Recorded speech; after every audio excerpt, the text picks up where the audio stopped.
நம்ம எல்லாருமே life long students. அதனால தான் சுவாமி சொல்வார், the universe itself is a university.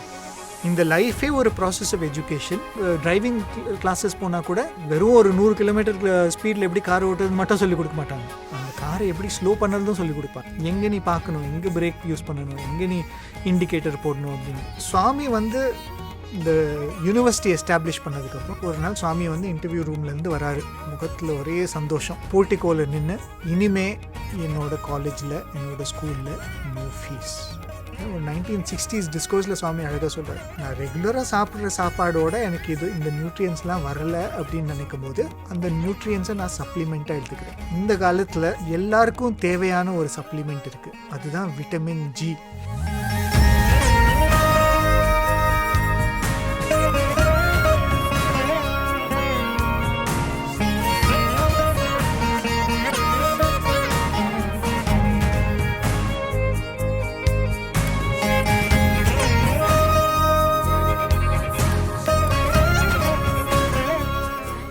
ஓம் ஸ்ரீ சாய்ராம். சுவாமியோட பொற்பாத கமலங்களுக்கு என்னோட அனந்த கோட்டி நமஸ்காரங்கள். இந்த சாயின் மகாவாக்கியம் அப்படின்ற சீரீஸில் மறுபடியும் உங்கள் எல்லாரையும் சந்திக்கிறேன். எனக்கு ரொம்ப சந்தோஷம். இந்த ப்ரோக்ராமில் நிறையா சுவாமியோட கொட்டேஷன்ஸ், இம்பார்ட்டண்ட் மெசேஜஸை நம்ம கேட்டுட்டு வந்துட்டுருக்கோம். இந்த வாட்டி பார்க்க போகிற ஒரு மெசேஜ் என்ன மாதிரி சுவாமியோட ஸ்டூடெண்ட்ஸ்க்கு ரொம்ப இம்பார்ட்டண்ட்டான மெசேஜ், எங்களுக்கு ரொம்ப க்ளோஸான மெசேஜ். எத்தனையோ வாட்டி சுவாமியை சொல்லி கேட்டிருக்கோம். இதை ஃபுல்லாக புரிஞ்சுக்கிட்டோமா அப்படின்னு கேட்டால் அது அந்த எஃபர்ட்டில் தான் இன்னும் இருக்கும். இது சுவாமி சொன்னது எனக்கு ஃபுல்லாக புரிஞ்சுதான்னு தெரியல. ஆனால் இந்த மகா வாக்கியத்தை பற்றி உங்கள் எல்லாருக்கிட்டையும் நான் ஷேர் பண்ணிக்க போகிறேன். அந்த என்ன மகா வாக்கியம் அப்படின்னு சொல்கிறதுக்கு முன்னாடி ஒரு சுவாமியோட ஒரு சின்ன கதை. நம்ம எல்லாருக்கும் தெரியும், சுவாமி டிஸ்கோர்ஸ் கொடுக்கும்போது நடுவில் ஒரு சின்ன கதை அப்படின்னு சொல்லுவார். அப்படின்னா ஒரு சின்ன கதையை எக்ஸாம்பிளாக கொடுக்க போகிறேன் அப்படின்னு சொல்லுவார். இது எப்போ எந்த டிஸ்கோர்ஸில் கேட்டேன்னு எனக்கு ஞாபகம் இல்லை, ஆனால் சுவாமி கிட்டே கேட்ட ஞாபகம். இது கேட்டதுலேருந்து இது எனக்கு இந்த மகா வாக்கியத்தை சேர்ந்த ஒரு சின்ன கதாவாக எனக்கு தோணுது. இந்த சின்ன கதை என்னென்னா, ஒரு காட்டில் ஒரு விறகு வெட்டுற ஒரு ஆள் இருந்திருக்கான். அவன் என்ன பண்ணுறான்னா, காட்டு உள்ளார போய் விறகெல்லாம் வெட்டிட்டு அதை அவனோட குடிசைக்கு எடுத்துகிட்டு வந்துட்டு அதை கறியாக்கிட்டு அதை பக்கத்தில் இருக்க கிராமத்தெல்லாம் போய் விற்கிறது. அதுதான் அவனோட ப்ரொஃபஷன். ஸோ ஒரு நாளும் அந்த மாதிரி காட்டுக்குள்ளார போயிட்டு விறகு வெட்டிட்டு வீட்டுக்கு எடுத்துகிட்டு வந்துட்டு அதை கறியாக்கிட்டு பக்கத்தில் இருக்க கிராமத்துலலாம் போய் விற்கிறது. ஒரு நாள் என்னாவது, ஒருத்தர் விழுந்து கிடக்கிறத பார்க்குறான். ஸோ கிட்ட போய் பார்க்கும்போது தான் தெரியுது, யாரோ இந்த காட்டுக்குள்ளார வேட்டையாடுறதுக்காக வந்திருக்காங்க. வந்த இடத்துல தாகமாக இருக்கவே இல்லை, சாப்பாடு இல்லாமல் மயங்கி விழுந்திருக்காங்க. ஸோ உடனே அவன் போய் அங்கே விழுந்திருக்க கூட்டிகிட்டு போய் அவர் குடிசையில் வச்சு தண்ணி கொடுத்து சாப்பாடு கொடுத்துட்டு அவர் நல்லபடியாக ஆனதுக்கப்புறம் அவர் கிளம்பி போயிட்டுருக்காரு. ஆனால் இந்த விறகு வெட்டுறவனுக்கு என்ன தெரியலன்னா, அவன் காப்பாற்றின ஆள் யாரும் இல்லை, அந்த நாட்டோட ராஜா. அவர் வந்திருக்காரு வேட்டையாடுறதுக்கு அவரோட கூட இருக்க ஆர்மி பீப்புளோட. ஆனால் அவங்களாம் தனியாக போயிடவே இந்த மாதிரி மயங்கி கலந்துருக்கார். ஸோ இந்த விறகு வெட்டுறவனுக்கு இது ராஜான்னு தெரியாது, ஆனால் அவன் அந்த நல்ல எண்ணத்தில் ஹெல்ப் பண்ணியிருக்கான். ஸோ இந்த ராஜா அவர் மாளிகைக்கு போனதுக்கப்புறம் இந்த மாதிரி இந்த விறகு வெட்டுறவன் எனக்கு ஹெல்ப் பண்ணியிருக்கானே, அவனை கூப்பிட்டு நான் ஏதாவது அவனுக்கு கிராட்டிடியூட் காட்டுற மாதிரி அவனுக்கு ஏதாவது கொடுக்கணும் அப்படின்னு ராஜா நினைக்கிறாரு. மந்திரியெல்லாம் கூப்பிட்டுட்டு, இது மாதிரி ஒருத்தன் எனக்கு ஹெல்ப் பண்ணால் நீங்கள் போய் அவனை எல்லா மரியாதையோடையும் கூட்டிகிட்டு வாங்க அப்படின்னு ராஜா இன்ஸ்ட்ரக்ஷன் கொடுக்குறாரு. மரியாதையோடு கூட்டிகிட்டு வாங்கன்னா அந்த மினிஸ்டர் கூட ஒரு ஸ்மால் பெட்டாலியன், ஒரு கொஞ்சம் ஆர்மியில் இருக்கவங்களாம் கூட்டிகிட்டு போயிட்டு அந்த குடிசை முன்னாடி போய் நிற்கிறாங்க. நின்னதுக்கப்புறம் அந்த விறகு வெட்டுறவன் பார்த்தோன்னா, ஐயோ இவங்கெல்லாம் வந்திருக்காங்களே, என்னை இம்ப்ரிசன் பண்ண போகிறாங்க அப்படின்னு நினச்சிட்ருக்கான். காட்டிலலாம் போய் விறகு வெட்டுறேன், எந்த இடத்துல வெட்டக்கூடாதோ அங்கே போய் வெட்டிட்டேனோ அப்படின்னு நினச்சிட்டு, அதனால தான் ராஜாவோட ஆள்லாம் என்னை சிறைப்பிடிக்கிறதுக்காக வந்திருக்காங்க அப்படின்னு அவன் நினைக்கிறான். ஸோ பயத்தோடையே அவங்களோட போகிறான். என்ன பண்ண போகிறாங்க, என்ன ராஜா கிட்ட முன்னாடி போயிட்டு நான் வந்து சாரி சொல்லணும், அவர் விடுவாரா என்னை விடமாட்டாரா அப்படின்ற அந்த பயத்தோடயே போகிறான். அவங்க ராஜா முன்னாடி போனால், இப்போ வந்து ராஜா கிரீடம் போட்டுட்டு இந்த அவரோட ஜுவல்ஸ் எல்லாம் போட்டுட்டு இந்த சிம்மாசனில் உட்கார்ந்துருக்க விதத்தை பார்த்தோன்னே இவரை தான் நான் ஹெல்ப் பண்ணேன் அப்படின்னு அவனால் ரெக்கக்னைஸ் கூட பண்ண முடியல. ஸோ ராஜா முன்னாடி போயிட்டு அந்த பயத்தோடய நடுங்கிக்கிட்டே இருக்கான். ராஜா அவனை பார்த்து இதெல்லாம் சொல்ல மாட்டேன்றார், நீ எனக்கு ஹெல்ப் பண்ண அதெல்லாம் சொல்லாமல் ராஜா அவனை பார்த்து உனக்கு என்ன வேணும் அப்படின்னு கேட்குறாரு. ஸோ அவன் நினைக்கிறான்னா, ஐயோ நான் உயிர் தப்புனாலே போதுமே, இங்கேருந்து என்னை மன்னிச்சு விட்டாலே போதுமே அப்படின்னு நினச்சிட்டு அவன் ராஜா கிட்டே பார்த்து எனக்கு எதுவும் வேணாம், என்னை வந்து உயிரோடு விட்டுட்டிங்கன்னா எனக்கு போதும், நான் ஏதாவது தப்பு பண்ணிருந்தா மன்னிச்சிடுங்க, என்னை மன்னிச்சு என்னை உயிரோடு விட்டுட்டிங்கனாலே அதுவே எனக்கு போதும் அப்படின்னு. ஸோ ராஜா நினைக்கிறான், அப்போ அவன் சச் அ சிம்பிள் 10, நான் அவனை வந்து ரிவார்ட் பண்ணுறதுக்காக கூப்பிட்ருக்கேன்றது கூட அவனுக்கு புரியல அப்படின்னு சொல்லிட்டு அவர் என்ன பண்ணுறாரு, இந்த மந்திரியை கூப்பிட்டுட்டு இவனுக்கு வந்து ஒரு சாண்டில்வுட் குரோவ் அவனுக்கு கிஃப்ட் பண்ணுங்க அப்படின்னு, சந்தன தோப்பு, சந்தன மர தோப்பு என்னோட கிஃப்டாக இந்த விறகு வெட்டிக்கு கொடுங்க அப்படின்னு மினிஸ்டர்கிட்ட சொல்கிறாரு. சொல்லிவிட்டு இது கூட அவனுக்கு புரியல. அவன் நினைக்கிறான் என்னை விட்டுட்டாங்களே அதுவே பெரிய விஷயம், அதுவே பெரிய சன்மானம் அப்படின்னு நினச்சிட்டு அவன் போயிடுறான். போயிட்டு ஒரு 2-3 வருஷம் ஆயிடுது. ஆனதுக்கப்புறம் ஒரு நாள் ராஜா நினைக்கிறாராம், இந்த விறகு வெட்டி எனக்கு ஹெல்ப் பண்ணானே என்னோடய ஃப்ரெண்டு மாதிரி நான் பார்த்தேன் அவனுக்கு இது மாதிரி ஒரு கிஃப்ட்டு கொடுத்தேன், அவன் என்ன பண்ணுறான், இப்போ நல்லா இருக்கானா, குடும்பத்தோட கம்ஃபர்டபுளாக லிவ் பண்ணுறானா அப்படின்னு அவருக்கு ஒரு எண்ணம் தோணுது. ஸோ தோணுவே அவர் நினைக்கிறாரு, நான் போய் பார்க்குறேன் அவன் என்ன பண்ணுறான், அவன் எப்படி வாழுறான் அப்படின்னு பார்க்குறேன் அப்படின்னு. அங்கே போய் பார்த்தா இந்த விறகு வெட்டுறவன் என்ன பண்ணுறான்னா, அந்த சந்தனக்கட்டையை வெட்டி அதை கறியாக்கி அது வில்லேஜ்லாம் போய் சேல் பண்ணானா, விற்றுட்டு வரானா. ரொம்ப சந்தோஷமாக இருக்கானா. ஏன்னா இப்போ வந்து ஏதாவது காட்டுக்குள்ளார போகணுன்னு தேவையில்லை இல்லையா, எந்த காட்டு யாருக்கு சொந்தம்னு அந்த கன்ஃபியூஷன் இல்லை. இந்த ராஜாவே அவனுக்கு ஒரு தோப்பு மாதிரி இத்தனை மரத்தை வச்சுருக்க தோப்பு ஒன்று கொடுத்துருக்காரு. ஸோ அவன் வந்து ஜாலியாக போய் சந்தன கட்டையை வெட்டி கறியாக்கி அதை விற்றுட்ருக்கானா. ஸோ இப்போ ராஜா பண்ண என்ன முட்டாள்தனம் இது, நான் என்ன கொடுத்துருக்கேன் அதை வச்சு அவன் என்ன பண்ணுறான் அப்படின்னு. இதுதான் சுவாமி சொல்கிற சின்ன கதை. நமக்கு கிடைக்கிறதோட வேல்யூ நம்மளுக்கு தெரியலனா, அது எவ்வளோ ஒரு வேல்யூபிள் திங் நம்மளுக்கு கொடுத்துருக்காங்கன்னு தெரியலனா, நம்ம அறிவு கெட்டின வரைக்கும் தான் அதை யூஸ் பண்ணுவோமா. அவன் சந்தோஷமாக இருந்தான் இல்லையா, அந்த கறியை பண்ணி அவன் செல் பண்ணிவிட்டு ஹி வாஸ் ஹாப்பி. ஆனால் அதுதானே அதோட ஒர்த், அதுதானே அதோட வேல்யூ. சின்ன வயசில் இருக்கும்போது என்னோடய தாத்தா அடிக்கடி சொல்லுவார், அவருக்கு தெரிஞ்ச ஒரு ஆஃபீஸர், அப்போல்லாம் பிரிட்டிஷ் டைம் இல்லையா, அவருக்கு தெரிஞ்ச ஒரு ஆஃபீஸர், பெரிய ஆஃபீஸராக, அவர் வந்து அவரோட ஆஃபீஸில் பெரிய டேபிள் ஒன்று வச்சுட்டு அங்கே உட்காந்துட்ருப்பார். இந்த பேப்பர்லாம் பறக்காமல் இருக்கிறதுக்காக ஒரு பேப்பர் வெயிட் ஒன்று வச்சுருப்பாராம். அந்த பேப்பர் வெயிட்டு எங்கேயோ பார்த்து எடுத்துகிட்டு வந்திருக்காரு, அது நல்ல கிறிஸ்டல் மாதிரி இருக்கும், அதை வச்சுட்டு எத்தனையோ வருஷத்துக்கு அது பேப்பர் வெயிட்டாக யூஸ் பண்ணாராம். அதுக்கப்புறம் எத்தனையோ வருஷத்துக்கு அப்புறம் அவர் உயிரோடு இருந்தாரா என்னன்னு தெரியல. அதுக்கப்புறம் தான் அவங்களுக்கு தெரிய வந்ததான் அவர் பேப்பர் வெயிட்டாக யூஸ் பண்ணது ஒரு பெரிய வைரக்கல் அப்படின்னு. அது வைரக்கல்லுன்னு தெரியாமல் அவர் வந்து அது ஒரு பேப்பர் வெயிட்டாக யூஸ் பண்ணிகிட்ருக்கார். யோசிச்சு பாருங்கள், அது நல்ல பேப்பர் வெயிட்டாக இருந்திருக்கும் இல்லையா, அது யூஸ் பண்ணதுக்கு அது நல்ல பேப்பர் வெயிட், பேப்பர்லாம் பறக்காமல் இருந்திருக்கும். ஆனால் அதோட வேல்யூ அதுதானா, அதுக்கு மட்டும்தான் யூஸ் பண்ணணுமா அதை. இந்த சந்தனக்கட்டையை பற்றி அந்த சின்ன கதை நான் எப்போயாவது சுவாமி வந்து சுவாமியோட ஸ்டூடெண்ட்ஸ்க்கு பேசுகிறதுக்கான வாய்ப்பு கொடுத்தாருன்னா நான் இந்த சந்தனக்கட்டை ஸ்டோரியை தவறாமல் சொல்லுறது உண்டு. ஏன்னா அவங்ககிட்ட சொல்லுவேன், நீங்கள்லாம் சுவாமியோட காலேஜுக்கு வந்திருக்கீங்க, இந்த காலேஜ்லேருந்து நம்ம வெறும் ஒரு certificate BA MA MBA BSc MSc அப்படின்னு அந்த ஒரு சர்டிஃபிகேட்டோடு மட்டும்தான் நம்ம இந்த காலேஜ் விட்டு போகிறோன்னா, அது சந்தனக்கட்டையை கொடுத்தவங்க அதை வச்சு கறியாக்கிறதுக்கு சமம். நல்ல கறியாக இருக்கலாம், நல்ல பணம் கூட வரலாம் இல்லை, ஆனால் what are we using, what is the value of what we have been given and what are we using it for.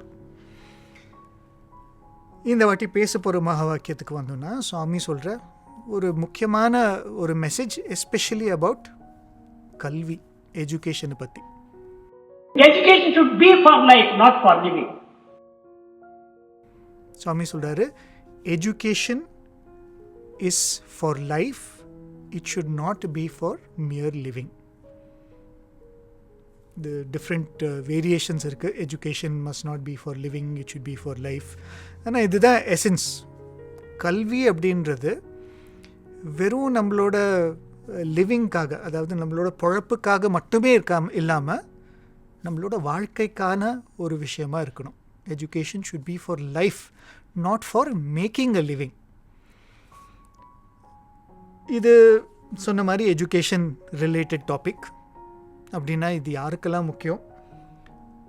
First of all ஸ்டூடெண்ட்ஸ்க்கு ரொம்ப முக்கியம் இல்லையா? நம்ம வந்து அந்த எஜுகேஷன் அப்படின்ற அந்த ப்ராசஸை நம்மளோட வாழ்க்கையில் முக்கியமான ஒரு பகுதியை நம்ம இதுக்கு கொடுக்குறோம் இல்லையா? ஒரு 3 வயசுலேருந்து 5 வயசு வரைக்கும் நம்ம ஸ்கூலில் ஜாயின் பண்ணுறோம். அதுக்கப்புறம் ஆல்மோஸ்ட் 24-25 வரைக்கும் இந்த எஜுகேஷன் அப்படின்ற அந்த ப்ராசஸ்குள்ளார நம்மளோட லைஃப்பை நம்ம டெடிகேட் பண்ணுறோம். ஸோ இதிலிருந்து நம்ம வரும்போது நம்ம என்ன கெயின் பண்ணணும், what should we receive from this whole process அப்படின்னு ஒரு ஸ்டூடெண்ட்க்கு தெரிய வேண்டியது ரொம்ப முக்கியம்.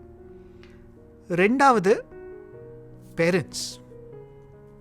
நம்ம வந்து நம்ம குழந்தைக்காக தான் எல்லாமே பண்ணுறோம் இல்லையா? நம்ம சம்பாதிக்கிறது இல்லை, நம்ம the choices that we make, இது எல்லாமே. எத்தனையோ பேர் வீடு பார்க்குறதுனா ஸ்கூல் பக்கத்தில் பார்க்கலாம். இந்த யூஎஸ்லலாம் ஸ்கூல் டிஸ்ட்ரிக்ட் அப்படின்னு இருக்கும். இந்த டிஸ்ட்ரிக்ட் வந்து ஸ்கூலுக்கு நல்லது அப்படின்னு அவங்க வந்து 2-3 hours away from their office they will go into that district, ஏன்னா அங்கே இருக்க ஸ்கூல் நல்லா இருக்கும் அப்படின்னு. So parents take so many decisions. இது வந்து குழந்தைகளுக்கு நல்லது, குழந்தையோட கல்விக்கு நல்லது அப்படின்ட்டு நம்ம நினச்சி எத்தனையோ விஷயம் பண்ணுறோம். அப்படி பண்ணும்போது இந்த கல்வியால் நம்ம குழந்தைக்கு கிடைக்க வேண்டிய அந்த வேல்யூஸ் வருதா அப்படின்னு நம்ம நினைக்க வேண்டியது ரொம்ப முக்கியம். So it is very important for parents. அப்படி வரலைன்னா என்ன பண்ணுறது அப்படின்ற சில விஷயம் கூட இருக்குது. we will discuss that. So it is very important for parents, as important as it is for students. மூணாவது செட் ஆஃப் இண்டிவிஜுவல்ஸ் யாருன்னா எஜுகேட்டர்ஸ். ஒரு சிம்பிள் டீச்சராக இருக்கலாம், இல்லாட்டி ஒரு யூனிவர்சிட்டி செட்டப் பண்ணுற ஒரு எஜுகேஷனிஸ்டாக இருக்கலாம் இல்லையா? நான் வந்து ஒரு கிளாஸ்குள்ளார போய் பசங்களுக்கு சொல்லி கொடுக்குற அந்த முக்கியமான ஒரு ரெஸ்பான்சிபிலிட்டி இருக்க பர்சன்னா, அந்த ப்ராசஸ் ஆஃப் எஜுகேஷனால் நான் வந்து வெறும் சப்ஜெக்டை சொல்லிக் கொடுக்கணுமா இல்லை வேறு ஏதாவது சொல்லிக் கொடுக்கணுமா அப்படின்னு நமக்கு தெரிஞ்சிருக்கணும். இந்த 3 கேட்டகரி ஆஃப் பீப்புள் அப்படின்னு சொன்னேன். ஸோ மற்றவங்களாம் வேணாமா இந்த பற்றி கேட்க தேவையில்லையா அப்படின்னு கேட்டோன்னா, சுவாமி சொல்கிறாரு, நம்ம எல்லாருமே லைஃப் லாங் ஸ்டூடெண்ட்ஸ் இல்லையா? ஒரு ஸ்கூலில் வந்து 12 வருஷம் படிக்கிறோம், அதுக்கப்புறம் ஒரு 5 வருஷமோ இல்லை 7 வருஷமோ ஒரு காலேஜ்லேயோ யூனிவர்சிட்டிலையோ படிக்கிறோம். ஆனால் நம்ம படிக்கிறத எப்போவுமே நிறுத்த மாட்டோம், கற்றுக்கிறத எப்போவுமே நிறுத்த மாட்டோம். அதனால தான் சுவாமி சொல்வார், the universe itself is a university அப்படின்னு நம்ம நினச்சோன்னா நம்மளாம் லைஃப் லாங் ஸ்டூடெண்ட்ஸ். இந்த லைஃபே ஒரு ப்ராசஸ் ஆஃப் எஜுகேஷன். இதிலேருந்து நம்ம எதை நம்ம இன்டர்னலைஸ் பண்ணணும் அப்படின்றது ரொம்ப முக்கியம். ஸோ அதனால தான் திஸ் மகாவாக்கியம் எஜுகேஷன் சார்ந்த ஒரு மகாவாக்கியமாக இருந்தால் கூட நம்ம எல்லாருக்குமே ரொம்ப முக்கியமானது. ஸோ ஃபஸ்ட் அண்ட் ஃபார்மோஸ்ட் நம்ம எஜுகேஷனை பற்றி பேசுகிறோம். கல்வி அப்படின்னா இது வந்து அந்த ஹோல் ப்ராசஸ், அதை பற்றி we are going to address. வெறும் ஒரு சப்ஜெக்டை படிக்கிறது இல்லை, வெறும் ஒரு டேலண்ட்டை டெவலப் பண்ணுறது, பாட்டு கிளாஸ் போய் கற்றுக்கிறேன் இல்லை டான்ஸ் கற்றுக்கிறேன் அப்படின்னு அந்த ஒரு ஸ்ட்ரீம் மட்டும் இல்லாமல், this is that whole process and that whole ecosystem இல்லையா? எஜுகேஷன் அப்படின்னு சொன்னால் ஒரு ஸ்கூல் இருக்குது, அந்த ஸ்கூலில் கரிக்குலம் இருக்குது, அது இல்லாமல் சில டிசிப்ளின்ஸ் எல்லாம் இருக்குது, ஸ்போர்ட்ஸ் இருக்குது, எக்ஸ்ட்ரா கரிக்குலர் ஆக்டிவிட்டீஸ் இருக்குது. இது எல்லாமே ஒரு சிஸ்டமாக க்ரியேட் பண்ணியிருக்கு. அந்த ஈகோ சிஸ்டம்குள்ளார நம்ம வந்து ஒரு ஸ்டூடெண்ட்டாக போகிறோம் இல்லையா? அந்த education process, that wholesome education ப்ராசஸை பற்றி நம்ம பார்க்க போகிறோம். ஏன்னா வெறும் ஒரு லேர்னிங்னால் அது வந்து அதுக்காக மட்டும்தான் இல்லையா? நான் வந்து வாரத்தில் ஒரு 3 hours 4 hours ஒரு பியானோ கிளாஸ் போகிறேன்னா அந்த பியானோ கற்றுக்கிறதுக்கான அந்த இது இல்லையா? அதுலேயும் this is important. Education is not for mere living, it is for life அப்படின்ற இந்த மகாவாக்கியம் முக்கியம். ஆனால் அது வந்து ஒரு நேரோ அப்ரோச் இல்லையா. இந்த சப்ஜெக்ட் கற்றுக்கிறதுக்காக நான் போகிறேன். ஆனால் நம்ம எஜுகேஷன் அப்படின்னு சொல்லும் போது இந்த என்டையர் சிஸ்டம் ஆஃப் எஜுகேஷனை பற்றி நம்ம பார்க்கணும். இப்போ இந்த எஜுகேஷன் அப்படின்னு சொன்னால் இந்த most important thing in education நம்ம கற்றுக்கிறது இல்லையா. நம்ம ஒரு காலேஜ்குள்ளார போகிறோம், ஸ்கூலுக்குள்ளார போகிறோம், இல்லை கிளாஸ் ரூம்குள்ளார போகிறோம் அப்படின்னா ஏதோ ஒரு விஷயத்தை நம்ம கற்றுக்கிறோம். ஸோ ஒரு விஷயத்தை கற்றுக்கும் போது நமக்கு என்ன நடக்குது? இப்போ வந்து நம்ம எல்லாருக்கும் ஒரு மதர் டங் இருக்குது, தமிழ் பேசுகிறோம். அது இல்லாமல் நம்ம ஸ்கூலில் வந்து இங்கிலீஷ் அப்படின்னு ஒரு பாஷையை சொல்லி கொடுக்குறாங்க, இந்த மீடியம் ஆஃப் இங்கிலீஷ். ஸோ அது இல்லாமல் நான் வந்து இன்னொரு லாங்குவேஜை கற்றுக்கணும் அப்படின்னு நினைக்கிறேன், இல்லை ஒரு ஹிந்தி கற்றுக்கணும் அப்படின்னு நினைக்கிறேன், இல்லாட்டி ஒரு ஃப்ரெஞ்சை கற்றுக்கணும், ஜெர்மனை கற்றுக்கணும் அப்படின்னு நினைக்கும் போது ஒரு எக்ஸ்ட்ரா லாங்குவேஜ் கற்றுக்கும் போது என்ன நடக்குது? எனக்கு நான் மற்றவங்களோட இன்னும் கொஞ்சம் குவாலிஃபைட் ஆகிறேன். அந்த காலத்துலலாம் நாங்கள் ஸ்டூடெண்ட்டாக இருக்கும்போது, அதுக்கு முன்னாடி மெயினாக நான் ஸ்டூடெண்ட்டாக இருக்கும்போதெல்லாம் கூட அந்த ட்ரெண்டு கொஞ்சம் கொஞ்சமாக போக ஆரம்பிச்சிருச்சு.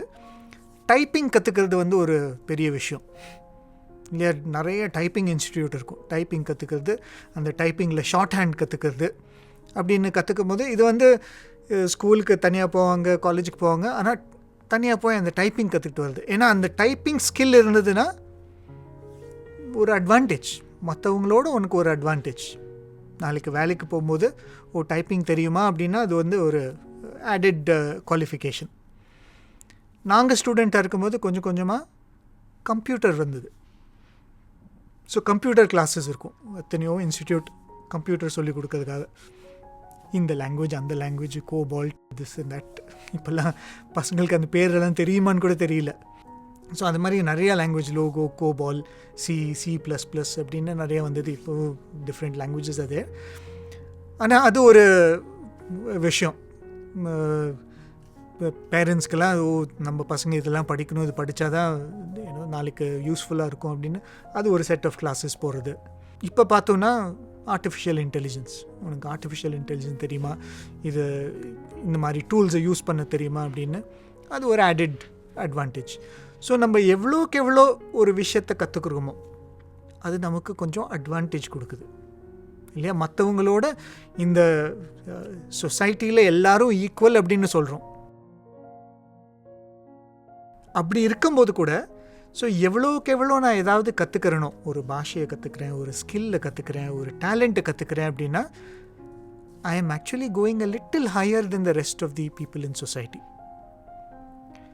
ஸோ அப்படி நடக்கும்போது there is something else I need to learn. ஒரு எக்ஸாம்பிள் உங்களுக்கு கொடுக்கணுன்னா, நம்ம ஒரு மெயின் ரோடு இருக்குது, ஒரு ஊரில் ஒரு மெயின் ரோடு இருந்ததுன்னா அந்த மெயின் ரோடு எல்லாருக்கும் சமமாக it belongs to every one இல்லையா. அப்படி இருக்கும்போது ஸோ அந்த மெயின் ரோடில் எல்லோரும் நடந்து போயிட்டுருக்காங்க. நான் திடீர்னு ஒரு பைக் வாங்குகிறேன், இல்லை ஒரு கார் வாங்குகிறேன். ஸோ ஒரு பைக்கு, ஒரு கார் இருந்ததுன்னா that is a certain advantage over people who are walking இல்லையா. எனக்கு காசு இருக்குது, நான் ஒரு கார் வாங்கிடுறேன். அப்படி காரை வாங்கும்போது கார் ஓட்டுறதுக்கு கற்றுக்கணும் அப்படின்னா I go to a learning school, ஒரு டிரைவிங் ஸ்கூல் போயிட்டு அங்கே கற்றுக்கிறேன். ஸோ அது கற்றுக் கொடுக்கும்போது வெறும் காரை எப்படி மேனேஜ் பண்ணுறது, எப்படி ஓட்டுறதுன்னு மட்டும் சொல்லிக் கொடுக்க மாட்டாங்க. நீ ரோட்டில் போனீன்னா எப்படி ரெஸ்பான்சிபிளாக அந்த காரை ஓட்டணும் அப்படின்னு சொல்லிக் கொடுப்பாங்க இல்லையா. எங்கே ஸ்லோ பண்ணணும், எங்கே நீ நிறுத்தி யாராவது வராங்களான்னு பார்க்கணும், பெடஸ்ட்ரியன்ஸ் இருந்தாங்கன்னா நீ எப்படி ஸ்லோ டவுன் பண்ணணும். ஏன்னா அந்த ரோடில் ஒரு கார் ஓட்டுறது ஒரு அட்வான்டேஜ், ஒரு ப்ரிவிலேஜ். மற்றவங்களோட நான் ஒரு படி அதிகமாக, my influence is a little more, my advantage is a little more. அப்படி இருக்கும்போது அந்த அட்வான்டேஜை நான் எப்படி ரெஸ்பான்சிபிளாக யூஸ் பண்ணணும் அப்படின்றது ரொம்ப முக்கியம் இல்லையா. அதனால தான் ஒரு லேர்னிங் டிரைவிங் கிளாஸஸ் போனால் கூட இதையும் சொல்லிக் கொடுப்பாங்க, எப்படி கார் ஓட்டுறதையும் சொல்லிக் கொடுப்பாங்க. ஒரு வெறும் ஒரு 100 கிலோமீட்டர் ஸ்பீடில் எப்படி கார் ஓட்டுறது மட்டும் சொல்லிக் கொடுக்க மாட்டாங்க. அந்த காரை எப்படி ஸ்லோ பண்ணுறதும் சொல்லிக் கொடுப்பாங்க. எங்கே ஸ்லோ பண்ணணும், எங்கே நீ பார்க்கணும், எங்கே பிரேக் யூஸ் பண்ணணும், எங்கே நீ இண்டிகேட்டர் போடணும் அப்படின்னு. So responsible driving is very important. ஏன்னா when I am driving a vehicle எனக்கு அது வந்து மற்றவங்களோட ஒரு அட்வான்டேஜ் கொடுக்குது. அதே மாதிரி all these forms of learning, நான் சொன்னேன் இல்லையா, ஒரு லாங்குவேஜை கற்றுக்கலாம், இல்லை ஒரு கம்ப்யூட்டர் ஸ்கில்லை கற்றுக்கலாம், டைப்பிங்கை கற்றுக்கலாம். இது கற்றுக்கும் போது இதெல்லாம் ஒரு எஜுகேஷன் ப்ராசஸ் அப்படின்னு சொல்லும்போது எனக்கு வந்து இந்த ப்ராசஸ்க்குள்ளார போகாமல் இருக்காங்க இல்லையா. எத்தனையோ பேர் படிப்பு இல்லாமல் இருக்காங்க, எத்தனையோ பேர் வந்து அந்த ஃபுல் காலேஜ் இல்லை ஃபுல் ஸ்கூல் பண்ணுற அந்த அட்வான்டேஜ் இல்லை. அவங்களுக்கு ஏதோ ஒரு 3 வருஷமோ 4 வருஷமோ படிப்பாங்க, அதுக்கப்புறம் economic ரீசன்ஸ்க்காக they drop out. So நான் வந்து ஒரு எஜுகேஷன் ப்ராசஸ் உள்ளார போய் ஃபுல் ஸ்கூலிங்கை முடிச்சுட்டு அதுக்கப்புறம் ஒரு டிகிரி படிச்சுட்டு ஒரு மாஸ்டர்ஸ் படிச்சுட்டு இல்லை ஒரு ப்ரொஃபஷ்னல் கோர்ஸ் பண்ணுறேன்னா it is giving me a certain advantage of over all those people who could not do that. So இந்த எஜுகேஷன் ப்ராசஸ் அப்படின்னு சொல்லும்போது இது வெறும் எனக்கு அந்த ஸ்கில் இல்லை அந்த சப்ஜெக்டை மட்டும் சொல்லிக் கொடுக்காம இப்போ உனக்கு வந்திருக்க அட்வான்டேஜை நீ எப்படி ரெஸ்பான்சிபிளாக யூஸ் பண்ணணும் அப்படின்றதையும் சொல்லிக் கொடுக்கணும் இல்லையா. அதுதான் difference between education should not be only for a living. ஏன்னா நான் வந்து ஒரு ஸ்கில்லை கற்றுக்கிட்டேன்னா எனக்கு வந்து அது நாளைக்கு எனக்கு ஒரு ஜாப் வேணும்னா அது எனக்கு ஹெல்ப் பண்ணுது டெஃபினட்டாக இல்லையா. அதை மட்டும் சொல்லிக் கொடுக்காம நீ எப்படி இந்த அட்வான்டேஜை ரெஸ்பான்சிபிளாக யூஸ் பண்ணணும் அப்படின்றதையும் சொல்லிக் கொடுக்கணும். அப்போ தான் அந்த எஜுகேஷன் வந்து ஒரு கம்ப்ளீட் எஜுகேஷனாக இருக்கும். அப்போ தான் அந்த எஜுகேஷன் வந்து ஒரு ஹோல்சம் எஜுகேஷனாக இருக்கும். ஸோ சுவாமி என்ன சொல்கிறாரு, education must be for life and not for a living. அப்படின்னா இப்படி இருந்தால் தான் அது எஜுகேஷன், இப்படி இல்லைன்னா it is an incomplete education. So நம்ம இப்போ இருக்க schools and colleges and universities இப்படி இருக்கா அப்படின்னு கேட்டோன்னா unfortunately it is not like that. Unfortunately it is not serving this purpose of education. That does not mean education is less. True education, ஒரு கல்வி முறைனா இப்படி தான் இருக்கணும் அப்படின்னு சுவாமி சொல்லியிருக்காரு. ஸோ அதை ஒரு எக்ஸாம்பிளாக காட்டுறதுக்கு தான் சுவாமி வந்து அவரே ஒரு காலேஜை செட் பண்ணியிருக்காரு, ஸ்கூல்ஸை செட் பண்ணியிருக்காரு. ஒரு எஜுகேஷன் அப்படின்னா நம்ம வந்து சுவாமியோட கான்ட்ரிபியூஷன் டு சொசைட்டி அப்படின்னு பார்த்தோன்னா எத்தனையோ விஷயம் பேசிக்கிட்டே போகலாம் இல்லையா. சுவாமியோட Seva organisation is doing so much work சைலண்ட்டாக. மற்றவங்கெல்லாம் ஒரு 10 ரூபாய்க்கு ஏதாவது பண்ணாங்கன்னா சுவாமி சொல்லுவார், போஸ்டர் மட்டுமே 8 ரூபாய்க்கு போஸ்டர் போடுறது. சுவாமியோட ஆர்கனைசேஷன் எவ்வளோ வேலை பண்ணியிருக்கு, எவ்வளோ வேலை பண்ணிக்கிட்டே இருக்காங்க, சைலண்ட்டாக பண்ணிக்கிட்டே இருக்காங்க. இப்போ கூட நம்ம பார்க்குறோம் ஃப்ளட்ஸ் இன் அசாம், அங்கே எவ்வளோ சத்யசாய் ஆர்கனைசேஷன் இஸ் சர்விங். சுவாமியோட old students are serving there through the organisation. So இது மாதிரி சைலண்ட்டாக இங்கே ஏதாவது தேவை இருந்தாலும் சுவாமிஸ் ஆர்கனைசேஷன் இஸ் சர்விங். அது இல்லாமல் சுவாமியோட ஹாஸ்பிட்டல், சுவாமியோட வாட்டர் ப்ராஜெக்ட். ஆனால் இதெல்லாம் ஒரு பக்கம் இருக்குது. இன்னொரு பக்கம் Swami's contribution to the field of education. ஒரு எஜுகேஷன் இன்ஸ்டிடியூஷன்னா அது எப்படி இருக்கணும், ஒரு எஜுகேஷன் ப்ராசஸ்னால் அது என்ன அச்சீவ் பண்ண ட்ரை பண்ணணும் அப்படின்ற அந்த ப்ளூ பிரிண்ட்டை வந்து சுவாமி வெறும் ஒரு சீரீஸ் ஆஃப் டிஸ்கோர்ஸஸில் கொடுக்கல. அவர் வந்து he has built a model and he is shown.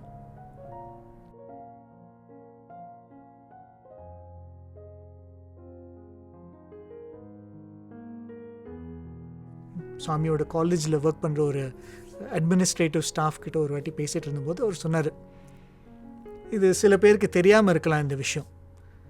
சுவாமி வந்து 1968 அனந்தபூர் காலேஜ் ஸ்டார்ட் பண்ணார், 1969 பிருந்தாவன் காலேஜ், 1981-82 தான் Swami started the university in which all these campuses were brought in. ஆனால் பிருந்தாவன் காலேஜ் இருக்கும்போது இல்லை அனந்தபூர் காலேஜ் இருக்கும்போது 1979 புட்டபர்த்தியில் சுவாமி ஸ்டார்டட் காலேஜ். அப்போ வந்து சுவாமியோட college was not giving free education. சுவாமியோட காலேஜில் ஒரு வெரி வெரி நாமினல் ஃபீஸ் இருந்தது. ஸோ சுவாமி வந்து இந்த யூனிவர்சிட்டி எஸ்டாப்ளிஷ் பண்ணதுக்கப்புறம் 81 அரவுண்ட் 82 ஒரு நாள் சுவாமி வந்து இன்டர்வியூ ரூம்லேருந்து வராரு. சுவாமியோட முகத்தில் ஒரே சந்தோஷம். அவ்வளோ ஏதாவது ஒரு அக்கம்ப்ளிஷ் பண்ணால் உங்களுக்கு எப்படி இருக்கும் அது மாதிரி சுவாமி வராரு. வந்துட்டு சுவாமி வந்து போர்ட்டிகோவில் நின்று சுவாமி சொல்கிறாரு, இனிமே என்னோட காலேஜில் என்னோட ஸ்கூலில் நோ ஃபீஸ். இனிமேல் I am going to give free education அப்படின்னு சுவாமி டிக்ளேர் பண்ணுறாரு 1982. சொன்ன மாதிரி எத்தனையோ வருஷத்துக்கு அப்புறம். எதுக்காக இந்த எபிசோடை சொல்கிறேன்னா, அதை சொல்லிவிட்டு சுவாமி சொன்ன ஒரு வார்த்தை, ரொம்ப முக்கியமான ஒரு வார்த்தை. சுவாமி சொன்னார், நம்ம வந்து எஜுகேஷன் அப்படின்னு சொல்லிட்டு ஃபீஸை கலெக்ட் பண்ணோன்னா, காசு கொடுக்குறவங்க எனக்கு இது வேணும் இது வேண்டாம் அப்படின்னு சொல்லுவாங்க இல்லையா. நான் ஒரு ஹோட்டலுக்குள்ளார போய் நான் காசு கொடுத்து சாப்பிட்றேன்னா, எனக்கு இது தான் வேணும், இது வேண்டாம், இல்லை எனக்கு உப்பு கொஞ்சம் ஜாஸ்தியாக போடுங்க, இல்லை எனக்கு காரம் கொஞ்சம் கம்மியாக போடுங்க அப்படின்னு. Because the one who gives money becomes a customer and the customer can customize இல்லையா. எனக்கு எது தேவை எது வேண்டாம் அப்படின்னு நான் போய் சொல்லலாம். ஸோ சுவாமி சொன்னார், ஸ்டூடெண்ட்ஸ் காசு கொடுத்து கற்றுக்கிட்டாங்கன்னா அவங்க எது கற்றுக்கணும் அப்படின்னு சொல்லலாம். நம்ம காசு வாங்காமல் சொல்லி கொடுத்தோன்னா எதை சொல்லி கொடுக்கணுமோ அதை சொல்லி கொடுக்கலாம். What has to be given to a student we can give if the education is free. So Swami வந்து ஒரு ஃப்ரீ எஜுகேஷன் ஸ்டார்ட் பண்ணாருன்னா அது வந்து ஒரு பெருமைக்காக, இல்லாட்டி நான் வந்து ஃப்ரீயாக இத்தனை பசங்களுக்கு சொல்லிக் கொடுக்க போகிறேன் அப்படின்ற அந்த ஒரு ஆட்டிடியூட் மட்டும் இல்லை. ஆமாம், education should always be free அப்படின்னு சுவாமி சொல்லுவார். அது மட்டும் இல்லாமல் அது ஒரு ஃப்ரீ எஜுகேஷன் அப்படின்னு சொன்னால் எது கொடுக்கணுமோ அது கொடுக்கலாம், எது அந்த ஸ்டூடெண்ட்க்கு முக்கியமோ அதை நம்ம கொடுக்கலாம். அந்த ஒரு what a inside it is இல்லையா. சுவாமியோட ஃபிலாசபி ஆஃப் எஜுகேஷனுக்கே அது ஒரு இன்சைட். ஸோ அதனால தான் Swami is one of the greatest contributions இந்த சொசைட்டிக்கு அப்படின்னு பார்த்தோன்னா, அது சுவாமி சொல்லி கொடுத்துருக்க அந்த ப்ராசஸ் ஆஃப் எஜுகேஷன். ஒரு ஸ்டூடெண்ட்னா ஒரு எஜுகேஷன் ப்ராசஸ்லேருந்து வந்தால் அவர் எந்த மாதிரி ஒரு ஸ்டூடெண்ட்டாக இருக்கணும்.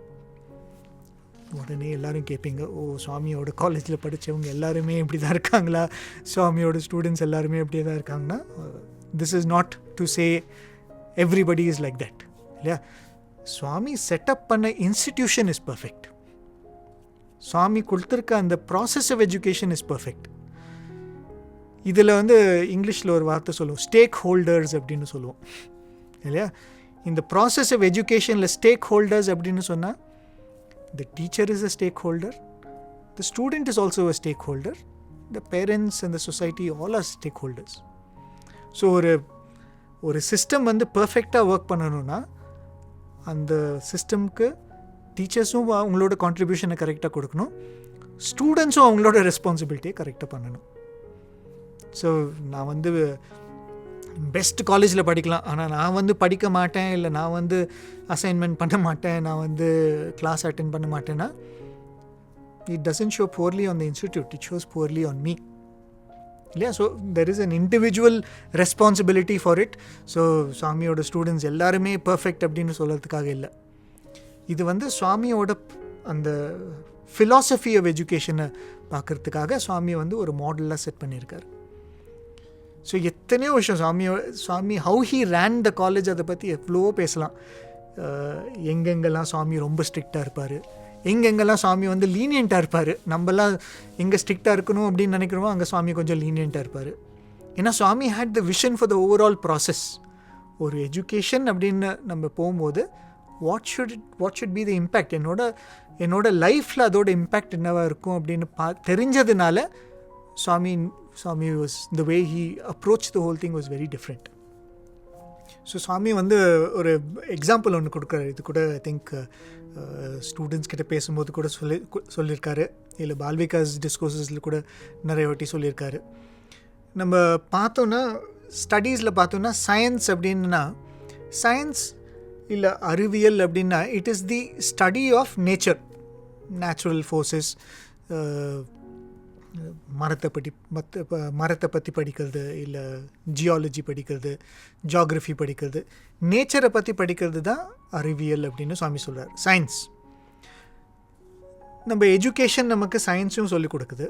ஆனால் அந்த சயின்ஸோடு நிறுத்தாமல் சுவாமி சொல்கிறாரு, இப்போ வந்து நம்ம ரேடியோ வேவ்ஸை பற்றி படிக்கிறோம், அது சயின்ஸ். ஆனால் அந்த ரேடியோ வேவ்ஸை யூஸ் பண்ணி ஒரு ரேடியோ அப்படின்னு ஒரு எக்யூப்மெண்ட்டை க்ரியேட் பண்ணி அதை யூஸ்ஃபுல் ஆக்கிறது சுவாமி சொல்கிறாரு, that is technology. Science is a subject, அந்த சயின்ஸை வந்து எல்லாருக்கும் யூஸ்ஃபுல் ஆக்கிறது டெக்னாலஜி. ஸோ அந்த சயின்ஸ்லேருந்து தான் நம்மளுக்கு டிவி, ஃப்ரிட்ஜு, மைக்ரோவேவ், இது அது தேவையானதெல்லாம். அதை யூஸ் பண்ணுறதுக்கு எனக்கு ஆக்சுவலாக சயின்டிஃபிக் நாலேஜ் தேவையில்லை, அவ்வளோ தேவையில்லை இல்லையா. ஒரு ரேடியோ வேவ் எப்படி ஒர்க் பண்ணுதுன்னு எனக்கு தெரிய வேணாம். ஆன் பண்ணால் ரேடியோவில் பாட்டு வருது, அது போதும் எனக்கு. எப்படி ஒரு ஃப்ரிட்ஜு வேலை பண்ணுறதுன்னு எனக்கு தெரிய தேவையில்லை. எனக்கு இன்ட்ரெஸ்ட் இருந்தால் தெரிஞ்சுக்கலாம், இல்லைன்னா அதில் தண்ணி வச்சா கூலாகுது, அவ்வளோதான் எனக்கு தேவை இல்லையா. ஸோ சயின்ஸும் சொல்லிக் கொடுக்கும். அதே மாதிரி அந்த சயின்ஸை எப்படி மற்றவங்களுக்கு யூஸ்ஃபுல் ஆக்கிறது அப்படின்றத டெக்னாலஜி, தொழில்நுட்பமாகவும் அது சொல்லிக் கொடுக்குது. சுவாமி சொல்கிறாரு, இது மட்டும் சொல்லி கொடுத்தா அது எஜுகேஷன் ஆகாது.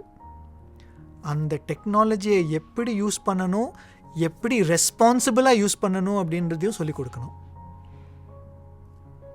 நம்ம பார்த்தோன்னா இப்போ தட் இஸ் த ப்ராப்ளம் இல்லையா. நம்ம எல்லாருக்கும் மொபைலை எப்படி யூஸ் பண்ணுறதுன்னு தெரியும், டெக்னாலஜியை எப்படி யூஸ் பண்ணுறதுன்னு தெரியும், ஆனால் எப்படி அதை ரெஸ்பான்சிபிளாக யூஸ் பண்ணுறதுன்னு அப்படின்னு நமக்கு தெரியணும். இப்போ சோஷியல் மீடியா இருக்குது, ஃபேஸ்புக்கு, ட்விட்டர் அப்படின்றதுலாம், it gives a certain power to us இல்லையா. எனக்கு டைப் பண்ண தெரியும்னா எது வேணாலும் டைப் பண்ணலாம். ஆனால் எது மாதிரி விஷயத்தை நான் பேசணும், எப்படி நான் பேசணும் அப்படின்னு சொல்லுறது இஸ் வெரி இம்பார்ட்டண்ட். நம்ம எத்தனையோ மகாவாக்கியத்திலாம் பார்த்துட்டு வந்துருக்கோம். ஸ்கூல் ஜாயின் பண்ணதுலேருந்து 3rd ஸ்டாண்டர்ட்லேருந்து இல்லை 2nd ஸ்டாண்டர்டில் என்ன சொல்லி கொடுக்குறாங்க, ஸ்டார்டிங் ஃப்ரம் ஏபிசிடி, ஆனா அவனா அப்படின்னு சொல்லி கொடுத்துட்டு தே டீச்சர்ஸ் ஸ்பீச், எப்படி பேசுறது அப்படின்னு சொல்லி கொடுக்குறாங்க. வெறும் பேசுறதை கற்றுக்கிறது மட்டும் போதுமா? நம்ம பார்த்த மாதிரி சுவாமி சொல்கிறாரு, அந்த பேச்சு எதை மாதிரி இருக்கணும், அனுத்வேகரம் வாக்கியம், சத்தியம், பிரியம், ஹித அப்படின்னு, வாட்ச் யுவர் வேர்ட்ஸ் அப்படின்ற அந்த மகாவாக்கியத்தில் நம்ம பார்த்தோம். நான் வெறும் வேர்ட்ஸை ஃபார்ம் பண்ணி, சென்டென்ஸை ஃபார்ம் பண்ணி, எப்படி நான் வந்து ஒரு பெரிய ஸ்காலர் மாதிரி பேசுறது அப்படின்றது மட்டும் கற்றுக்கிட்டா யூஸே இல்லை. நான் எங்கே பேசணும், எங்கே பேசக்கூடாது, நான் எங்கே உண்மையை பேசணும், எங்கே அந்த உண்மையை வந்து மென்மையாக பேசணும், எப்படி நான் பேசினா மற்றவங்களுக்கு யூஸ்ஃபுல்லாக இருக்கும், மற்றவங்களுக்கு ஹெல்ப்ஃபுல்லாக இருக்கும், இதெல்லாம் கற்றுக்கிட்டா தான் that learning of speech is complete இல்லையா. வெறும் வார்த்தையும் சென்டென்ஸும் கற்றுக்கிட்டா it is not completeness in speech. எப்படி அந்த ஸ்பீச்சை யூஸ் பண்ணணும் அப்படின்ற கற்றுக்கிறது கூட is part of that education. So that is what Swami says இந்த எஜுகேஷன் ப்ராசஸ் அப்படின்னு சொன்னால், it should teach science, it should teach technology, it should also teach how to use technology. நம்ம இந்த சயின்டிஃபிக் டெவலப்மெண்ட் எப்படி யூஸ் பண்ணுறதையும் சொல்லிக் கொடுக்கணும். So that is why this education should be for life. இப்போ நம்ம பார்க்குறோம், நான் வந்து ஒரு 12th ஸ்டாண்டர்ட் முடிக்கிறேன். 12th ஸ்டாண்டர்ட் முடிக்கும்போது எனக்கு ஒரு சர்டன் மைண்ட் செட், நான் சில விஷயத்தை கற்றுட்ருக்கேன். அந்த வயசுக்கு அந்த சப்ஜெக்ட்லாம் கற்றுக்கிட்டதுக்கு I am a certain kind of a person. இதுவே நான் வந்து ஒரு பிஎஸ்சி முடித்ததுக்கப்புறம் I am not the same person. நான் வந்து ஒரு 17 வயசில் 12th முடிக்கும்போது அந்த frame is different from BSc முடித்ததுக்கப்புறம் அந்த 20 வயசில் இருக்க பிரேம். அதே மாதிரி நான் ஒரு எம்எஸ்சி படிக்கிறேன், 2 வருஷத்துக்கு அப்புறம் I am a different person. So இது முடிஞ்சதுக்கப்புறம் சரி நான் போய் பிஹெச்டி பண்ணணும் அப்படின்னு நினைக்கிறேன். எங்கே பண்ணது பிஹெச்டி? சரி நான் யூரோப்பில் போய் எங்கேயாவது பண்ணுறேன். ஸோ ஒரு வெளிநாட்டுக்கு போய் படிச்சுட்டு வந்தேன்னா I am a very different person இல்லை. நம்ம எவ்வளோக்கு எவ்வளோ இந்த உலகத்தை பார்க்குறோமோ, எவ்வளோக்கு எவ்வளோ நம்ம கற்றுக்கிறோமோ, ஒரு விஷயத்துலையும் the mind changes, this person changes. So நம்மளோட லைஃப் வந்து மாறிக்கிட்டே வருது. ஸோ எப்படி அந்த சிச்சுவேஷனில் ஒரு 12th முடித்ததுக்கப்புறம் அந்த பையன் எப்படி இருக்கணும் அப்படின்னு சொல்லி கொடுக்குறதும் எஜுகேஷன். ஒரு எம்எஸ்சி முடித்ததுக்கப்புறம் எப்படி இருக்கணும் சொசைட்டிக்குள்ளாரு அப்படின்னு சொல்லி கொடுக்குறதும் அந்த எஜுகேஷன் சொல்லி கொடுக்கணும். இல்லை நான் ஹையர் எஜுகேஷன் முடிச்சுட்டு மற்ற இடத்துலலாம் படிச்சுட்டு வந்திருக்கேன்னா எப்படி இருக்கணும் அப்படின்னு சொல்லி கொடுக்குறதும் அந்த education should factor in all of this இல்லையா. That is why it is education for life. ஏன்னா லைஃப்பில் நான் டிஃப்ரெண்ட் ஸ்டேஜஸில் நான் டிஃப்ரெண்ட் பர்சனாக இருக்க போகிறேன். கற்றுக்க நான் டிஃப்ரெண்ட் பர்சனாக இருக்க போகிறேன். ஸோ இதனால தான் சுவாமி சொல்கிறாரு that education should be for life. நம்ம எஜுகேஷன் அப்ரோச் பண்ணுறதும் எனக்கு வாழ்க்கை முறையை சொல்லிக் கொடு அப்படின்ற அந்த எக்ஸ்பெக்டேஷனோடு நம்ம எஜுகேஷன் கிட்ட போகணும். வெறும் எனக்கு லிவிங்காக ஒரு மீன்ஸ் கொடுக்கறதுக்காக இந்த எஜுகேஷன் கிட்ட நான் போகிறேன் அப்படின்ற அந்த ஆட்டிடியூட் இல்லாமல் this is going to teach me how to live life அப்படின்ற அந்த ஆட்டிடியூடு நம்ம போகணும். சுவாமி வந்து ஒரு டிஸ்கோர்ஸில் அழகாக சொல்கிறாரு, நம்ம இப்போ நம்மளோட ஈட்டிங் ஸ்டைலெல்லாம் ரொம்ப மாறிட்டுருக்கு இல்லையா. நம்ம ப்ராசஸ்டு ஃபுட் நிறையா சாப்பிட்றோம். அந்த காலத்தில் இருந்த மில்லட்ஸு, கம்பு, கேழ்வரகு இதெல்லாம் நம்ம டயட்லேருந்து கொஞ்சம் கொஞ்சமாக போயிடுச்சு. ஸோ நம்மளோட டயட்டே கொஞ்சம் கொஞ்சமாக சேஞ்ச் ஆகும்போது இப்போ என்ன, எங்கேயாவது ஏதாவது ஹெல்த் ப்ராப்ளம்னா டாக்டர்கிட்ட போனால் இந்த டெஃபிஷியன்சி அந்த டெஃபிஷியன்சி, விட்டமின் பி சாப்பிடுங்க, B12 சாப்பிடுங்க, ப்ரோட்டீன் இல்லை இது அப்படின்னு சொல்கிறாங்க. ஸோ அப்படி பண்ணும்போது நம்ம என்ன பண்ணுறோம், சுவாமி சொல்கிறாரு நம்ம விட்டமின் டேப்லெட்ஸ், ஒரு 1960s டிஸ்கோர்ஸில் சுவாமி அழகாக சொல்கிறார், நம்ம விட்டமின் டேப்லெட்ஸ் சாப்பிட்றோம். ஏன் எதுக்காக அந்த விட்டமின் டேப்லெட்டாக எடுத்துக்கிறோம்? ஏன்னா அது என்னோடய சாப்பாடோடு வரமாட்டேன்றது. ஏன் சாப்பாடோடு வந்ததுன்னா ப்ராப்ளமே இல்லை, I don't need any supplements.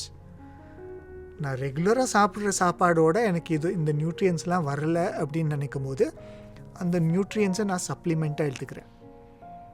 So அப்படி சொல்லிவிட்டு அந்த டிஸ்கோர்ஸில் சுவாமி சொல்கிறாரு, இந்த காலத்தில் எல்லாருக்கும் தேவையான ஒரு சப்ளிமெண்ட் இருக்குது, அதுதான் விட்டமின் ஜி அப்படின்னு சுவாமி சொல்கிறார். விட்டமின் ஜி அப்படின்னா விட்டமின் காட். நம்மளோட ஏன்ஷியன்ட் லைஃப் ஸ்டைலை பார்த்தோன்னா ஒரு விஷயத்துலையும், வீட்டில் கற்றுக்கிற விஷயத்தில், இல்லை நம்ம சாப்பாடுக்கு உட்காரும் போது, இல்லாட்டி நம்மளோட ஃபெஸ்டிவல்ஸை செலிப்ரேட் பண்ணுற விதத்தில், இல்லை நம்ம ஸ்கூலில், காலேஜில், ஒரு கல்யாணத்தில், ஒரு சாவில், இது எல்லாத்துலேயும் ஒரு விதமான ஒரு ஆன்மீகம் இருக்கும். in the form of prayer, in the form of vairagyam, in the form of some learning. நம்மளை சுற்றி இருக்க elders, they would always teach some form of spirituality in all this. ஆனால் நம்மளோட இந்த மாடர்ன் லைஃப் ஸ்டைலில் அது கொஞ்சம் கொஞ்சமாக போயிடுது. ஸோ அது போயிடும்போது என்ன பண்ணணும், சுவாமி சொல்கிறாரு, நீங்கள் எப்படி விட்டமின் டேப்லெட்ஸை சப்ளிமெண்ட்டாக எடுத்துக்கிறீங்களோ இந்த விட்டமின் ஜி டேப்லெட் எடுத்துக்கோங்க. How can you bring in God in to your life? So நம்ம பார்த்தோன்னா சுவாமி ஒரு ஸ்கூல் செட்டப் பண்ணியிருக்காரு, சில ஸ்கூல் செட்டப் பண்ணியிருக்காரு, ஒரு யூனிவர்சிட்டி செட்டப் பண்ணியிருக்காரு. இந்த எஜுகேஷன் சிஸ்டம் எப்படி இருக்கணும்னா இப்படி இருக்கணும், இட் ஷுட் பி கம்ப்ளீட். அப்படி இல்லை, சுவாமியோட காலேஜில் ஒரு இயரில் எத்தனை பேர், 300 or 1000 அப்படின்னு வச்சுப்போம். நம்ம கண்ட்ரியில் மட்டுமே எத்தனை ஸ்டூடெண்ட்ஸ் இருக்காங்க, எல்லாராலையும் சுவாமியோட காலேஜில் படிக்க முடியுமா? ஸோ சுவாமி அந்த சப்ளிமெண்ட் மாதிரி சுவாமி ஸ்டார்டட் பால்விகாஸ் ப்ரோக்ராம். இல்லையா, எல்லாருமே சுவாமியோட ஸ்டூடெண்ட்டாக இருக்கலாம், எல்லாருமே can have that benefit of Swami's education. So Swami ஆக்சுவலாக மெயின் மீலுக்கு முன்னாடி ஃபஸ்ட்டே டேப்லெட்டை பண்ணி வச்சிட்டார். ஏன்னா Balvikas program was Swami's first educational program, even before Swami started the Anantapur college. ஏன்னா சுவாமி சொல்கிறாரு, this is very very important. So அதனால தான் சொன்னேன், இப்போ நம்ம அந்த பேரண்ட்ஸ் ரோலில் இருக்கணும்னா, சரி நான் என் பக்கத்தில் இருக்க ஸ்கூலில் என்னோடய பசங்க போகிறாங்க, ஆனால் இந்த எஜுகேஷன் சுவாமி சொல்கிற எஜுகேஷன் மாதிரி இல்லையே, education should be for life அப்படின்னு சுவாமி சொல்கிறாரு, அது மாதிரி இல்லையே அப்படின்னா, we can find ways of supplementing that education with these options that Swami has given. ஒரு பால்விகாஸ் ப்ரோக்ராம் அப்படின்னு இருக்குது. இல்லாட்டி நம்ம வீட்டிலே சொல்லிக் கொடுக்கலாம், இதெல்லாம் நீ படிக்கிற, ஆனால் இதெல்லாமும் முக்கியம், இந்த வேல்யூஸ்லாமும் முக்கியம், இந்த மாதிரி நாமஸ்மரணை பண்ணுறது முக்கியம், இந்த மாதிரி பூஜை பண்ணுறது முக்கியம் அப்படின்னு எது அந்த எஜுகேஷன் ப்ராசஸ் கவர் பண்ணலையோ அது we can supplement through our own efforts or through using whatever Swami has created in the form of these Balvikas programs. In fact, Swami Anantapur College inaugurate பண்ணும்போது சொன்ன ஒரு முக்கியமான விஷயம், Swami சொன்னார், நம்மளோட இந்த education சிஸ்டமை பார்த்தோன்னா, இந்த கண்ட்ரியில் இருக்க எஜுகேஷன் சிஸ்டமை பார்த்தோன்னா, எப்படி நம்மளோட எஜுகேஷன் சிஸ்டம் ஸ்டார்ட் ஆச்சு, it started with the Gurukula system இல்லையா. அந்த குருகுலா சிஸ்டமில் நம்ம சொல்கிறோம் உபனிஷத் அப்படின்னு சொல்கிறோம். உபனிஷத் அப்படின்னா இட் இஸ் வேதாந்தம், வேதாஸில் இருக்க அந்த most important ultimate portion is referred to as Upanishad. அந்த உபனிஷத்னாலே சுவாமி சொல்கிறார், உபனிஷத்னா it refers to that process.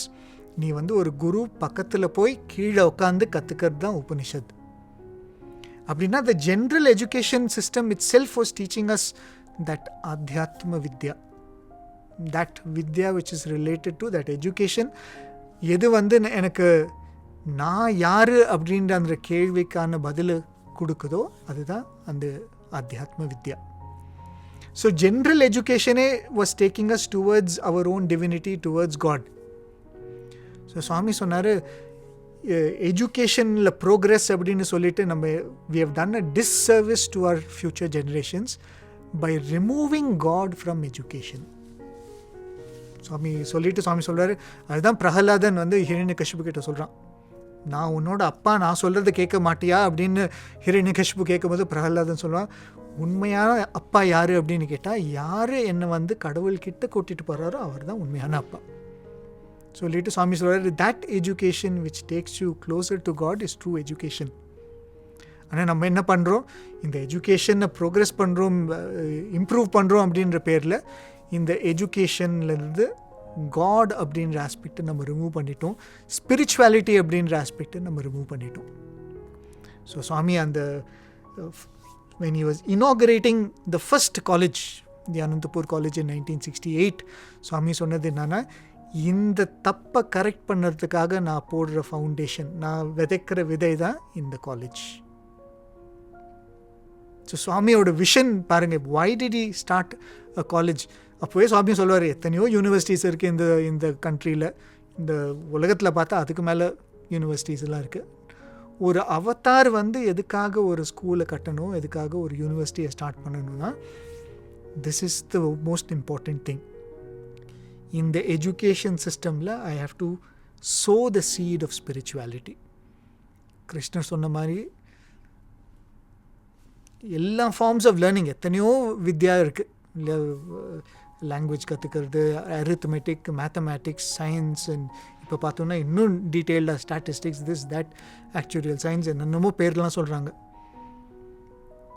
கிருஷ்ணர் சொல்கிறாரு, ஆத்தியாத்ம வித்யா வித்யானாம், எல்லா வித்யாலையும் நான் என்ன அப்படின்னு கேட்டிங்கன்னா, நான் ஆத்தியாத்ம வித்யா, I am the spiritual education.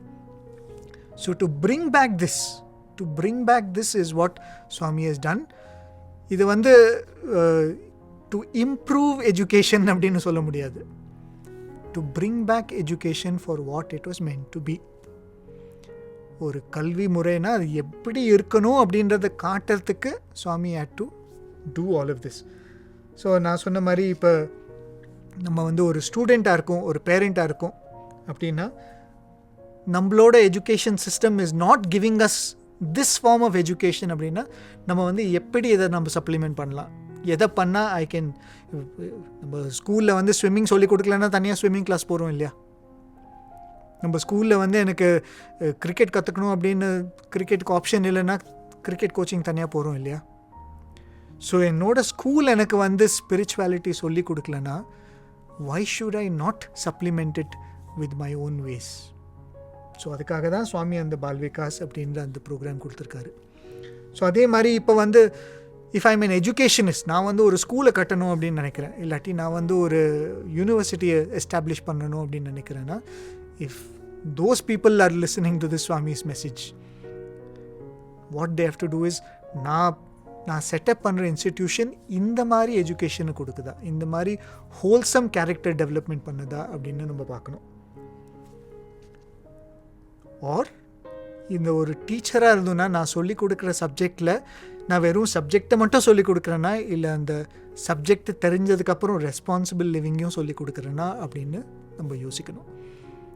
ஒரு சுவாமியோட காலேஜில் இருக்க ஒரு பொலிட்டிக்கல் சயின்ஸ் டீச்சர் அடிக்கடி சொல்கிறது தான், நம்ம பொலிட்டிக்கல் சயின்ஸில் பார்த்தோன்னா மோஸ்ட் இம்பார்ட்டண்ட் டாபிக்னா லிபர்ட்டி, ஈகாலிட்டி நம்ம படிச்சிருப்போம் சிவிக்ஸ்லலாம். ஸோ சுவாமி அவர்கிட்ட சொல்லுவாராம், நீ லிபர்ட்டி மட்டுமே சொல்லிக் கொடுக்காத, ரெஸ்பான்சிபிலிட்டி பற்றியும் சொல்லிக் கொடு அப்படின்னாங்க. வெறும் ரைட்ஸை மட்டுமே கற்றுக்கிறது வந்து ஒரு சிட்டிசனுக்கு இம்பார்ட்டண்ட் இல்லை, அந்த சிட்டிசனோட ரெஸ்பான்சிபிலிட்டி, அவரோட கடமை என்ன அப்படின்னு கற்றுக்கிறதும் ரொம்ப ரொம்ப முக்கியம். ஸோ சுவாமி அடிக்கடி சொல்லுவாராம், நீ வந்து ரைட்ஸை பற்றி நிறைய பேசுகிற ஸ்கூலில், ஆனால் ரெஸ்பான்சிபிலிட்டி பற்றியும் சொல்லிக் கொடு. அதே மாதிரி வந்து சுவாமி சயின்ஸ் டிபார்ட்மெண்ட் கிட்ட பேசும்போது நீங்கள்லாம் ரிசர்ச் பண்ணுறீங்க, என்னென்னமோ ரிசர்ச்லாம் பண்ணுறீங்க, ஆனால் அந்த ரிசர்ச் எப்படி வந்து மக்களுக்கு யூஸ்ஃபுல்லாக இருக்குன்னு பாருங்கள். It should not deteriorate society. It should contribute effectively and in a way that it helps the people in society. So அதனால தான் சுவாமி வந்து பார்த்தா சுவாமி கைட் பண்ணும்போது கூட சொல்லுவார், ஒரு ஸ்டூடெண்ட் வந்து ஒரு ப்ராஜெக்ட் எடுத்துக்கிறாங்கன்னா எந்த மாதிரி இது யூஸ்ஃபுல், இது வந்து புவர் பீப்புளுக்கு in what way is it useful, is it useful for farmers, it is useful for health care professionals. இல்லையா? So Swami was always giving this input to teachers also. நீ சொல்லிக் கொடுக்கறது வெறும் சப்ஜெக்ட் மட்டும் சொல்லிக் கொடுக்காம, இந்த சப்ஜெக்டை தெரிஞ்சதுக்கப்புறம் எப்படி வாழ்க்கையை வாழணும் அப்படின்றதையும் நீ சொல்லிக் கொடுக்கணும். ஸோ சொன்ன மாதிரி spiritual education is the most important. Spiritual education இல்லாமல் எஜுகேஷன் இஸ் நாட் கம்ப்ளீட். அந்த ஆத்தியாத்ம வித்யா அப்படின்னு போகணுன்னா it's a topic by itself. அதுக்குள்ளார we will come to that, we'll come back to that portion of education which is very important நான் சொன்ன மாதிரி. ஆனால் அதுக்கு முன்னாடி சில பாயிண்ட்ஸ். நம்ம normal education, what should it do to us?